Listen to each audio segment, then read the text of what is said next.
Mote bandeko balandi ya radio télévision Kimbangiste bana papa Simon Kimbangu esika nyoso bino bozwami. Reportage sur le kimbangisme ezali moko ya programme ya Ratelki France oyo ekolakisa bino maeli ngomba ya tata Simon Kimbangu ezali kosala na mokili mobimba. Lelo oyo biso bandeko na bino toye awa na paroisse ya Blanc-Nil oyo ezali moko ya paroisse na kati ya Île-de-France. Le 27 avril 1959, le 27 avril 2021, jour pour jour, 62 ans déjà. Banda mama na biso mama Mwilu Marie Kiawanga atika biso. Yangwana fête wana epesa meli na ba mama Kimbangiste nde bango bazwi mokumba wana ya ko sepelisa mokolo yango 1921. Donc mama esika no sazaki azalaki kutu na valeur te. Mais mama Mwilu a ozaki. Mama ya mabota, mama na yebite toropesa nini, mama international a ozaki, mama Mwila nyokwa maki, mama Mwila monaki pasi, mama Mwilu babeta ki, mama Mwila aliaki même miku alokoti na fulu batumbi balie. Mama Mwilu amonaki pasi. Kasi andimaki yango po na ngai na yo lelo tokoma boye. Yango na ba mama pe batikali simate. Ba balobi na nkamba oui, mais biso pe tokete to sepelisa mama Mwilu place tozali viba condition tozo vivre na poto bango basali carnaval na bango kaka na kati ya salle tango église esili bango basali carnaval na bango bakumisi tata Simon Kimbangu bakumisi mama Mwilu Marie nzitani pona musala monene oya sali tolanda ba mama ndenge nini bango basepelisi tata Simon Kimbangu na mokola lelo pe mama Mwilu Kiawanga. Tozana mlono ya mama Mwilu yam tabeta kingonga Blanc-Nil oye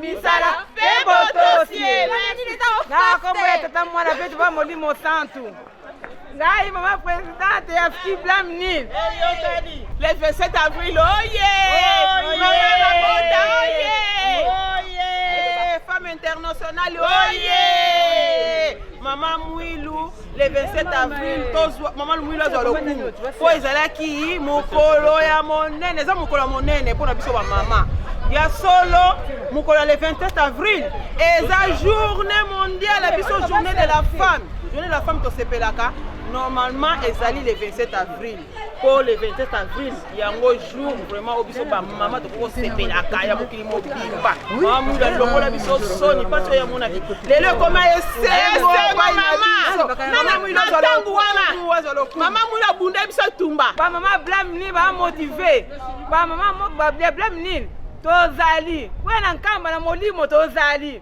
be na Paris Blanc-Nil tozali epa ines tozali lelo mokolo monene tokumisa mama Mwilu feti mwa kitoko tokosisa mama Mwilu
ozosalela yo lobini mpo ya mama mwilu lotala kongo mema mutuka po grâce à nani grâce à mama mwilu soki ezalaki mama mwilu te mama na nga biso nde toza bilo opamba lelo biso mpe mama mwilu apesa biso grâce odepa papa bamema biso mo mpe tokokosala effort mama zwa lokumu na yo mama na nga mama mwilu ye tozali na kati kaka ya milulu na biso ya centenaire mbula oyo mobimba ya solo towutaki na Montreuil na pardon Blanc-Nil biso moko tomoni bamama ndenge nini basepelisi mama mwilu oyo azali molongani ya papa Simon Kimbangu lelo biso yo na parasi ya Montreuil tokolanda ndenge nini bamama bakosepelisa mama mwilu nasengi ngai na bino tolanda Mama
Mama Mwilu ye. Merci Nabino bandeko nyonso. Oyo bolandi biso na mokola lelo. Soki bokotsa biso na bandako na bino na esengo nyonso ezalaki na micro wa bino ndeko Mama Fifi Ndongala na lisungi ya équipe technique mobimba kuna na sima ya Ratelki France. Botika la malamu nde tomonani na mbala ya sima.